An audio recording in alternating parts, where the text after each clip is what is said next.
Assalamualaikum warahmatullahi wabarakatuh. Salam sejahtera. Kita jumpa lagi dalam Garasi TV. Maaf banyak tuan, kami terlewat 1 jam hari ini. Tapi saya harap malam ni line akan okey sebab ini adalah hari yang kedua kami telah mendapat membuat aduan kepada Unify. Jadi harap semalam Unify dah buat, siangnya okey, malam semalam tak okey. Hari ni dia orang buat lagi. Saya harap petang tadi okey dan malam ni okey. Saya harap semua yang dapat line malam ni tak ada lag ataupun stuck. Banyak kan semalam yang kita kehilangan hampir 800 penonton adalah mereka yang langsung tak dapat visual kerana visual stuck. Jadi saya harap malam ni semua, sama ada anda menggunakan data ataupun anda menggunakan wifi ataupun Unify ke, anda berada dalam keadaan selesa untuk menerima siaran langsung live Garasi malam ni untuk tarikh 29 hari bulan Mei 2021. Saya tunggu angka tuan-tuan untuk brief kerana saya dah tengok bahawa hari ini selain daripada tadi kita menerima lebih awalnya biasanya Kementerian Kesihatan akan mengeluarkan kepada kita data mengenai jumlah keseluruhan jangkitan yang disahkan positif. Kebiasaannya data tu dah pukul 12 dia selaras kan, dan pukul 4 lebih biasanya dah akan diedarkan, media akan dapat dulu kemudian diposting di Instagram dan juga Facebook Kementerian Kesihatan. Kemudian sekitar pukul 6 macam tu barulah kita akan dapat data detail mengenai angka kematian dan juga jumlah aktif semua. Tuan-tuan pun tahu bahawa selain daripada kita menerima kejutan, hari ini kita menerima 9,020 kes. Yang mengejutkan juga hari ini adalah peningkatan hampir 2 kali ganda angka kematian, iaitu kepada 98 orang. Kalau saudara ukur kembali pada tempoh 14 hari yang lalu, berarti ketika sebelum hari raya tu angka jangkitan ada di paras 4,000 lebih, manakala angka kematian adalah 40. Hari ini kita menerima angka jangkitan pada 9,020 orang dan kita telah menerima angka kematian kepada 98 orang. Berapa? Okey, 400. Oh, still lag agak sukar berurusan sebab ada 2 hari dah kita buat aduan pada Unify dan dia betulkan data daripada sentral dia, tidak daripada kita, dan now sekarang baru 400 lebih, dah ramai yang terima lag. Kalau delay saya rasa okey lagi. Tapi okey tuan-tuan, kita tak ada banyak pilihan kerana kita dah pun membuat panggilan terus kepada Unify, mengadu benda ni dah 2 hari dah, tapi saya tak pasti kenapa siang dia okey, malam je yang kita akan jadi teruk tuan-tuan. Siang tadi 1,200 orang lebih, tak ada masalah pun. Cuma ada delay visual je bila saya buat sale. Saya faham kata reply log tu agak delay sampai 1 minit. Jadi kita faham kata visualnya masih berjalan tapi delay. Tuan-tuan dan puan-puan, tengok tajuk yang Mahfuz bagi tahu tu agak kontroversi tapi saya fikir kata kita discuss je lah tajuk ni mengenai apa erti kita PKP. Dan mungkin berulang-ulang PKP, tetapi sekiranya kemudiannya kita tidak dapat menetapkan jumlah vaksin, walaupun ramai orang yang akan mengatakan anda telah mendaftar dengan vaksin tetapi akhirnya belum dapat nama, anda belum mendapat giliran. Tapi data yang lebih faktual telah menunjukkan bahawa mereka yang berada dalam penggiliran yang telah pun diminta membuat suntikan, jumlah yang hadir untuk membuat suntikan sangat rendah. Maksud saya macam ni tuan-tuan, kalaulah kita dulu jalankan 3 serangkai, teori yang pertama kita jalankan 3 serangkai, iaitu pertama kita biar ekonomi berkembang, yang kedua kita merawat jumlah jangkitan, ada yang ketiga kita memulakan pemvaksinan. Tapi oleh kerana perjudian ini agak bahaya kerana jumlah jangkitan telah meningkat dengan begitu pantas sedangkan stok vaksin yang ada sangat sedikit. Berarti kalau kerajaan meneruskan teori ini, angka jangkitan akan naik hinggalah ke tahap seperti sekarang di mana Kementerian Kesihatan akan surrender dan menaikkan bendera putih kepada kerajaan mengatakan bahawa mereka tak boleh lagi menangani jumlah kes aktif yang tinggi, iaitu sampai 76,000. Penggunaan mereka yang berada di ward ICU yang melebihi 700 orang dan hampir 400 orang memerlukan bantuan mesin ventilator. Maka bendera ni diturunkan. Berarti ekonomi di lockdown dengan harapan apabila berlaku lockdown, angka jangkitan akan berkurang. Tetapi tuan-tuan, saya beritahu pada tuan-tuan, kalaulah lockdown ini dijalankan sepenggal, iaitu 14 hari berdasarkan yang telah diumumkan, iaitu pada 1 hingga 14 hari bulan, paling kurang pun kita hanya boleh meneruskan angka jangkitan pada sekitar 5 ke 6 ribu. Kemudian kita akan lanjutkan lagi 2 minggu. kita mungkin mencapai paras kepada 4,000. Kemudian kita turun lagi, kita mungkin berada dalam paras selepas 3 penggal pun tuan-tuan. Angka penurunan mungkin hanya mencapai paras 2,000 lebih jangkitan. Kerana kita tak berada dalam seperti fasa pertama. Fasa pertama kita boleh mencapai kejayaan yang cemerlang dengan lockdown yang dibuat selama sebulan. Bermula pada 18 Mac itu. Adalah kerana ketika itu angka jangkitan dan juga kawasan yang diisytiharkan berwabak adalah rendah. Kebanyakan hanya di Lembah Kelang dan beberapa negeri terutama Sabah selepas melancarkan pilihan raya negeri pada tahun lalu. Berarti begini tuan-tuan, sekiranya kita tak boleh mencapai 40%, katalah stok suntikan tu pada hujung Julai tu kita ada stok suntikan untuk 40% seluruh rakyat Malaysia, berarti kita mampu membuat suntikan sekitar 10 juta daripada sasaran 28 juta. Tetapi angka yang hadir kekal seperti sekarang, walaupun mereka yang bising di Facebook kata mereka tak dapat giliran, kita yakin mereka ini akan pergi kerana mereka telah mendaftar. Tetapi kita tak boleh bagi tahu pula bahawa yang mendaftar yang menjadi silent, dia register hanya kerana komitmen kerana telah didaftarkan apa semua, tapi sampai harinya mereka tak pergi. Ataupun tak dapat ditangani bagaimana untuk memastikan mereka pergi. Tapi saya fikir dengan pembabitkan begitu banyak NGO yang telah pun menyatakan komitmen pada kerajaan untuk menyelesaikan isu pendaftaran dan juga isu memastikan warga tua yang selama ini ingin divaksinkan, tapi warga tua ini mengatakan mereka tidak memiliki kenderaan, tak begitu celik, tak begitu literasi dengan IT tentang tarikh dan lokasi, tak apa, ini akan diatasi. Tapi kalau saudara lihat data yang ada, tidak semua yang tidak hadir adalah kerana isu ini. Ramai yang tidak hadir kerana akhirnya walaupun mereka mendaftar, mungkin kerana mendaftar bukan dengan kerelaan peribadi, tetapi mereka masih lagi berada dalam kondisi enggan divaksin.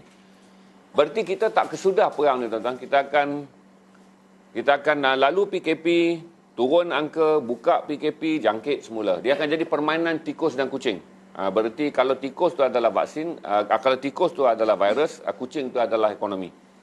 Berarti dia akan jadi kejar mengejar. Nanti ekonomi dibuka, angka jangkitan akan meningkat. Lepas tu turun lagi lockdown. Dan dia akan menjadi permainan yang never ending story sampailah bulan Februari 2022. Dan kita tak mampu meneruskannya. Kerana saya bagi tahu tiap kali kita umumkan lockdown, ekonomi akan terjejas.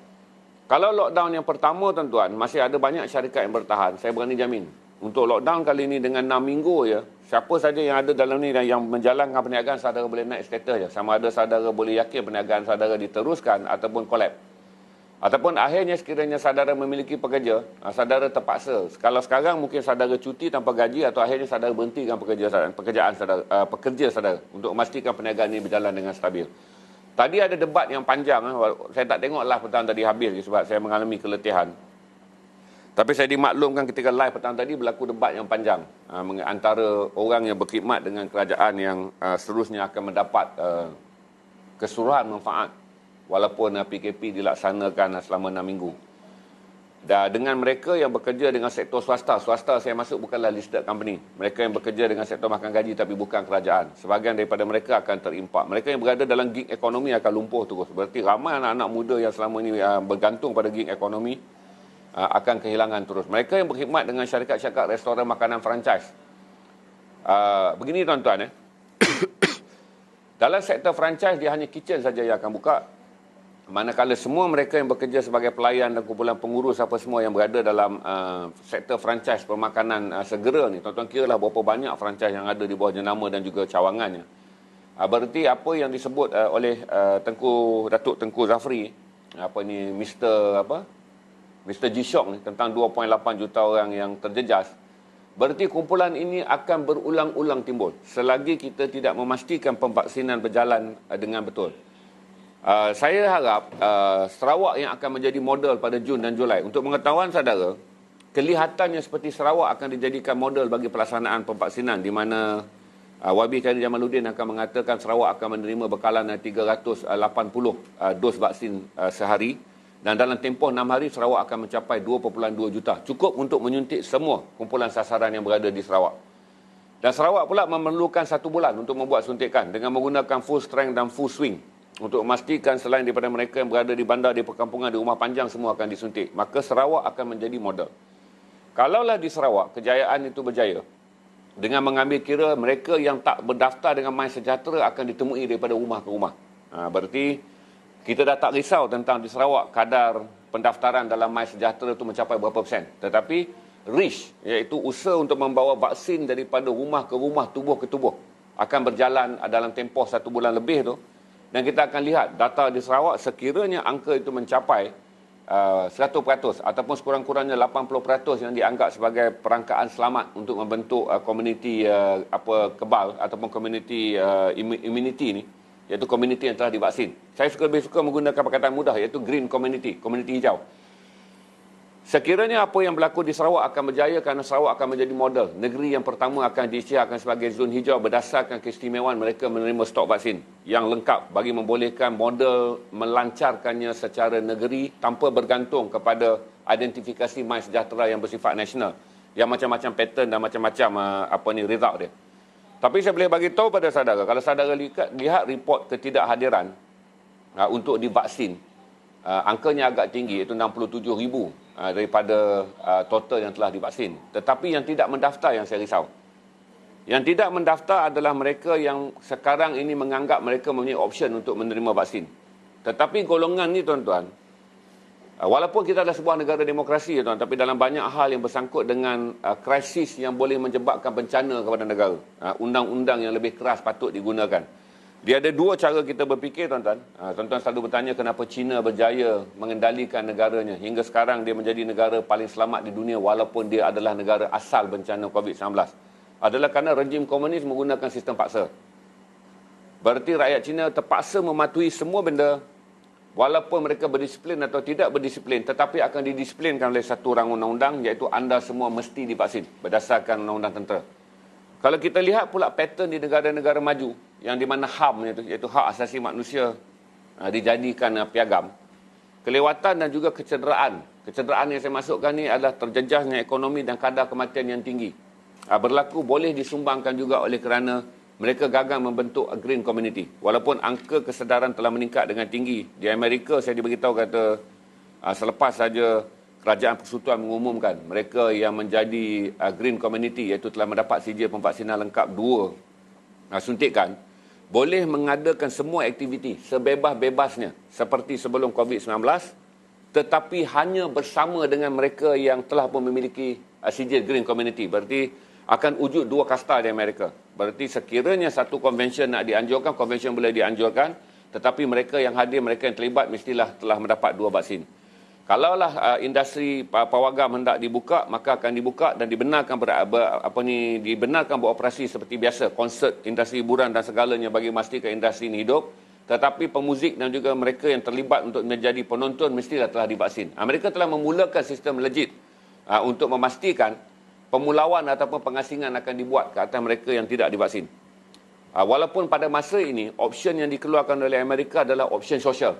Berarti Akta tidak membenarkan mereka yang tak divaksin tidak dibenarkan hadir. Akta tidak membenarkan mereka yang tidak divaksin tidak mendapat hak-hak sebagai warga negara. Tetapi hak-hak sosial hanya akan dibenarkan. Hanya akan dibenarkan kepada komuniti yang divaksin. Jadi ini telah menyebabkan masyarakat Amerika mendaftar kerana mereka akan merasa bahawa mereka tak mungkin hidup sebagai kera sumbang ataupun warga negara yang kemudiannya dianggap sebagai isolated citizen. Itu menyebabkan mencanak naik angka di Amerika apabila polisi ini diumumkan. Jadi apa yang saya nak cerita malam ni, tuan-tuan, kita tak boleh bermain dalam permainan PKP ni sampai kesudah dengan tiada kesudahan. Sekarang dah muncullah pula grup bunga cengkeh, dah sampailah munculnya grup lemon, macam-macam grup yang mengatakan bahawa mereka telah mempunyai teori. Sebab yang mengumumkan teori dan ni Mak Teh dah nyok je.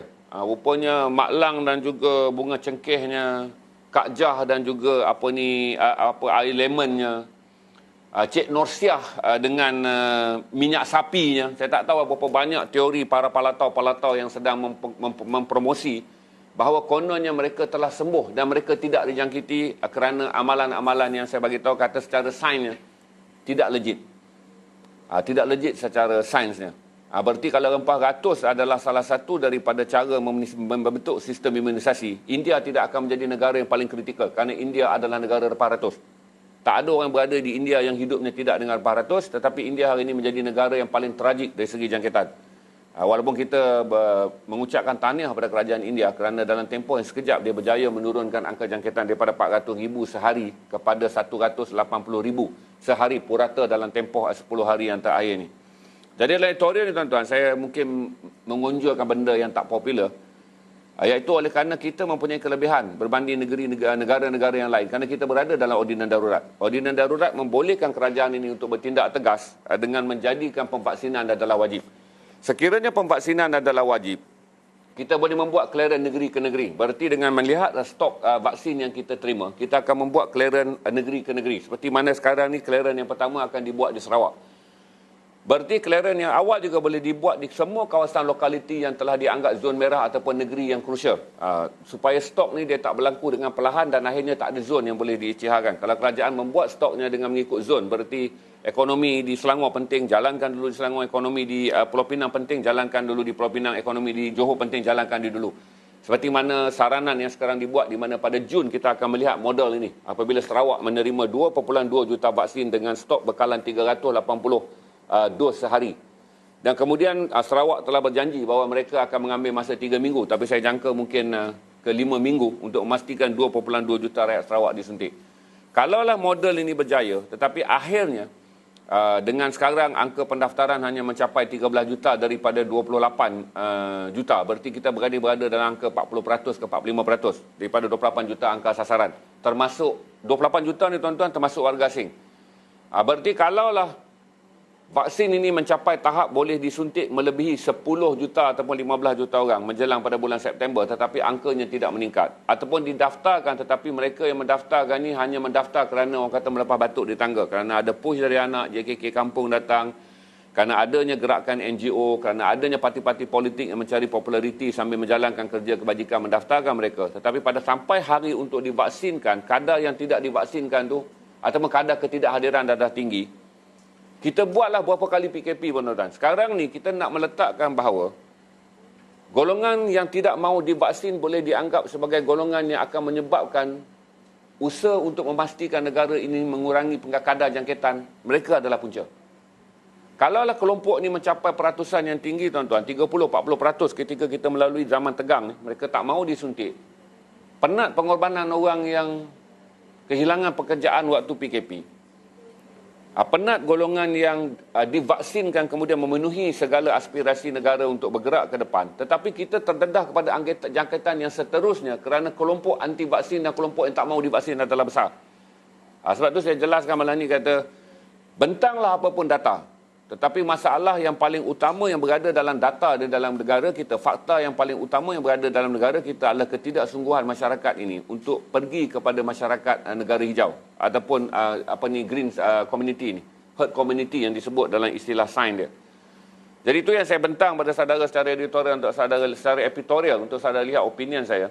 Mengatakan permainan tikus dan kucing tak selesai. Berarti kita ketuk kucing, iaitu melumpuhkan ekonomi, ataupun kita ketuk tikus untuk menjalankan PKP dan tak boleh bergerak. Tetapi kuman akan berebak kerana di antara tikus dan kucing akan muncul golongan anti vaksin atau mereka yang tak mahu divaksin. Jadi saudara tengok realiti ni supaya kita tak penat berkali-kali kerana selain Maktih dan air nyoknya, saya dapat tengok hari ini perkembangan dan kemudian saya tanya pada kawan-kawan, rupanya silent group yang sedang mempromosi dia sedang mempromosi untuk tidak divaksin ni banyak, sama ada mereka menggunakan agama. Walaupun semalam saya dah tengok dah satu kupasan yang detail seorang ustaz, saya lupa, tapi di-share di Facebook Al-Aqsa tentang seorang ustaznya yang bercakap bahawa sekiranya kita diarahkan vaksin, maka kita vaksin. Apa yang terjadi itu akan ditanggung oleh mereka yang memimpin, kerana ini adalah itihad orang yang memimpin. Kalau mereka buat benda ni betul, maka mereka lah yang akan mendapat pahalanya dan kita dapat pahala. Kalau benda ni salah, mereka lah menanggung dosanya. Kerana di dalam Islam tak ada istilah untuk kita menolak benda ini dengan mengatakan ia sebagai apa, sebagai apa, sebagai apa. Dan saya berterima kasih pada ustaz tu kerana dia menjadi satu-satunya ustaz yang membentangkan secara detail. Saya lupa, tapi Al-Aqsa share tu. Seorang ustaz yang bercakap dalam logat Kelantan tu. Dia sebenarnya ustaz tu popular tuan-tuan, tapi saya tak boleh ingat nama sebab banyak sangat YouTube video yang saya follow. Tapi saya anggap itu yang paling tepat kerana dia telah menyatakan secara fiqh mengenai hukum tentang vaksin ni. Berarti Kalaulah itu yang di-viralkan, kalau itulah orang share dan itulah yang orang tonton, kita akan dapat penjelasan yang jelas. Pertama tentang dia menyebut tentang agenda Yahudi, dia memperlekehkan kembali bahawa sekiranya anda menyebut itu adalah agenda Yahudi, apa pula agenda orang Muslim. Kenapa orang Muslim banyak berfikir tentang semuanya? Kenapa orang Muslim harus berfikir sebagai be a victim, sebagai apa? Kami yang dimangsakan oleh Yahudi, kami yang dibangsakan oleh Illuminati, kami yang dimangsakan oleh macam-macam orang, kata dia. Sedangkan kamu beriman dan kamu bertakwa kepada Allah. Apakah kamu menganggap kamu menjadi mangsa kerana keimanan kamu pada agama kamu? Itu bagus tu dia punya hujah untuk mengikis pandangan kononnya kita orang Islam ni sentiasa menjadi mangsa Yahudi. Kita orang Islam ni sentiasa menjadi mangsa Illuminati. Kita orang Islam ni sentiasa menjadi mangsa orang lain. Itu yang dia kata tentang baguslah dia punya smash dia tu adalah tentang kerana kamu tidak pernah memikir agenda kamu sebagai orang Islam, maka hidup kamu akan dipenuhi dengan memikirkan bahawa kamu adalah mangsa kepada agenda orang lain. Saya rasa itu adalah salah satu daripada sirkulasi untuk membetulkan Bok 25 yang paling bagus. Saya haraplah saudara yang ada ataupun Al-Aqsa potong je bahagian video tu dan viral kan. Share dan ramai-ramai tuan-tuan. Kerana saya fikir itulah satu pandangan daripada seorang ulama muda yang boleh menjawab Ustaz apa? Ustaz Muaizat. Saudara tonton dan saudara akan lihat itulah brainwash yang paling bagus untuk menghapuskan salah satu bendanya apabila setiap kali kita menyebut ini adalah agenda, kita sedang menghina agama kita sendiri. Setiap kali kita menyebut kita dimangsakan, kita diperbuatkan, kita menghilangkan keimanan dan ketakwaan kita pada Allah SWT. Dan kalau kita yakin kepada Allah SWT, kata dia, patuhlah. Berarti jangan risau apabila anda menanggung dosa kerana divaksin. Kerana hidup dalam sistem yang ada dalam fik ni, yang adanya apa yang dipanggil sebagai umarak kerana adanya mereka yang menjadi pemimpin ni. Berarti kalaulah vaksin ini adalah sesuatu yang dibuat menganiaya kita, maka dosanya ditanggung oleh pemimpin. Kita tak akan menanggung apa-apa. Itu saya rasa saya share dengan saudara hari ini. Kerana saya dah beritahu, kata angka semua saudara dah tahu kita dah capai 558,000. Total kes aktif adalah 76,218. Kes sembuh hari ini juga tinggi. Walaupun angkanya 9,000 lebih, tapi kes sembuh hampir 60% kalau nak dibandingkan dengan jangkitan, iaitu 5,527 orang. Saya tak mau balik kepada visual yang saya sediakan report ni tentang bagaimana nak menjejak jangkitan, kerana kita akan balik dengan ada data tuan-tuan telah mengesahkan bahawa COVID-19 di Malaysia menjadi, ini data kajian pakar di lapangan, COVID-19 di Malaysia menjadi kes yang tidak terkawal adalah berpunca dari pilihan raya negeri di Sabah. Itu sah. Kalau sebelum ni kita hanya cuba menuding jari, tapi kajian data mengesahkan bahawa para pakar mengesahkan bahawa setelah tinjauan dan rujukan saintifik dan juga klasifikasi mengenal pasti bagaimana wabak ini berkembang, pilihan raya negeri Sabah telah dianggap sebagai titik yang mencetuskan zon merah di seluruh negara. Saya fikir itu saja sambil kita tunggu esok lusa. Yang saya sentuh tadi adalah apakah pakej ransangan ekonomi yang kerajaan akan umumkan. Saya rasa Datuk Tengku Zafrul mungkin akan mengumumkannya besok rasanya, sebab kita dah nak lalu 1 Jun. Walaupun saya fikir kata demand daripada Persatuan Majikan Malaysia, demand daripada kesatuan perusahaan semua sangat tak munasabah, di mana ada kesatuan yang menuntut kerajaan memberi subsidi gaji hingga 70%.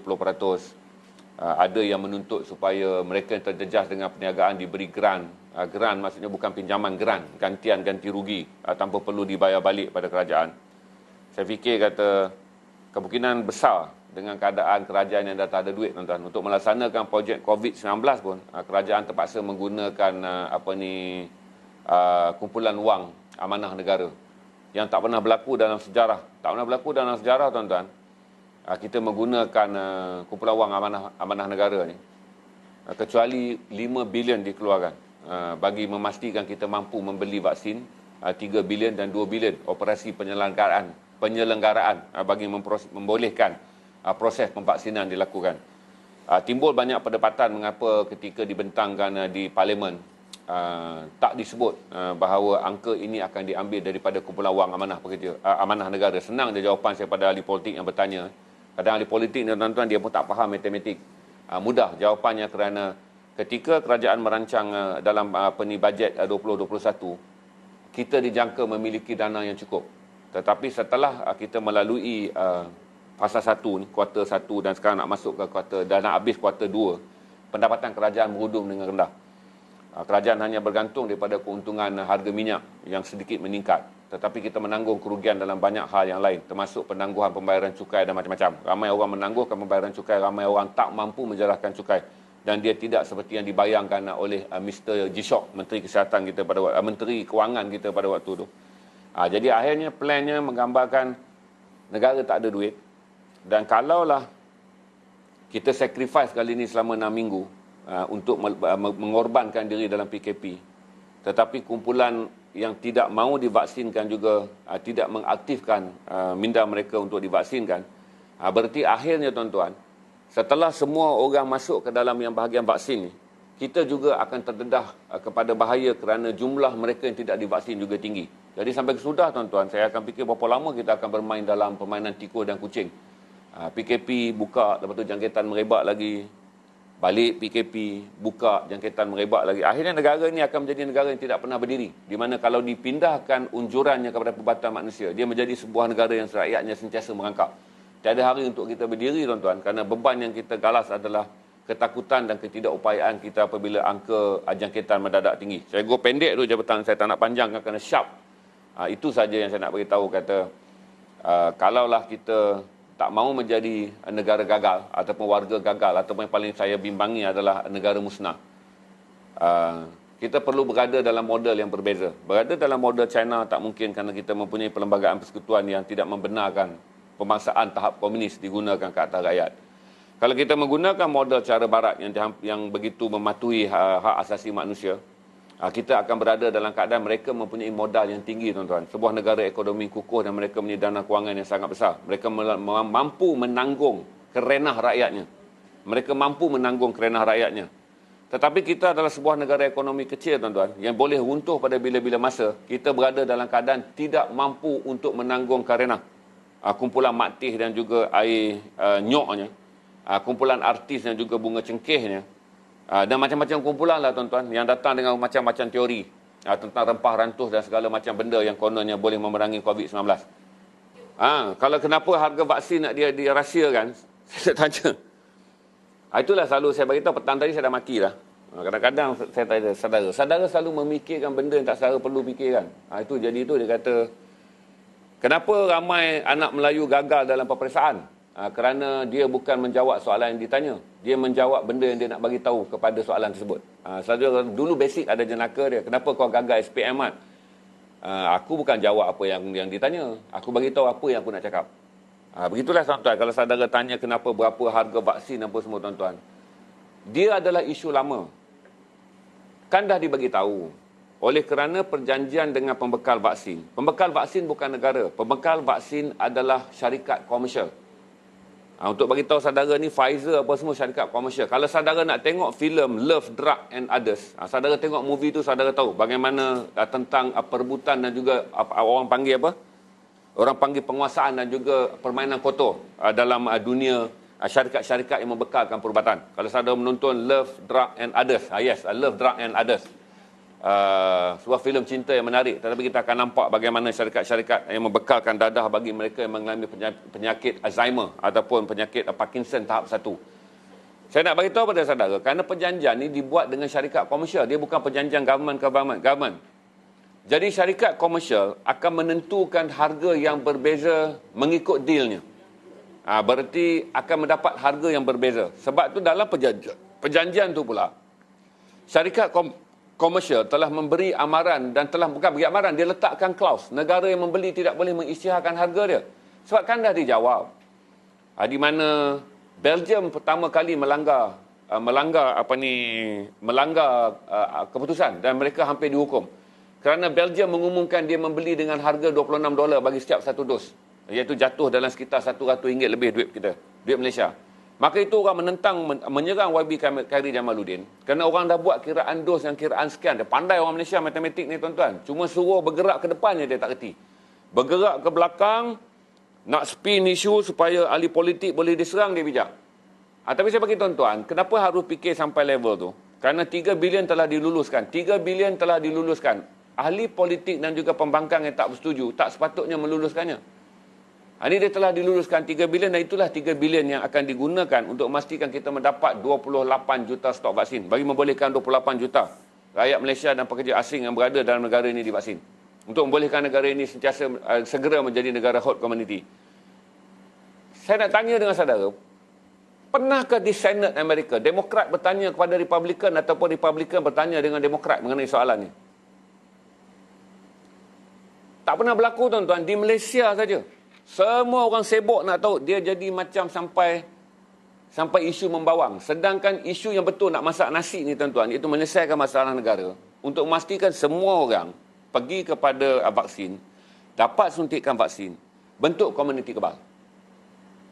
Sebab tu saya bagi tahu kata, tak akan boleh dijawab kerana dalam perjanjian, semua pembekal telah meletakkan perjanjian ini sebagai perjanjian komersial, bukan perjanjian negara ke negara. Sebab kita tak sign dengan negara, kita sign dengan agensi komersial. Agensi komersial akan menawarkan harga yang berbeza-beza. Tuan-tuan macam tuan-tuan berniaga lah. Saya pasal berniaga open lot dekat live.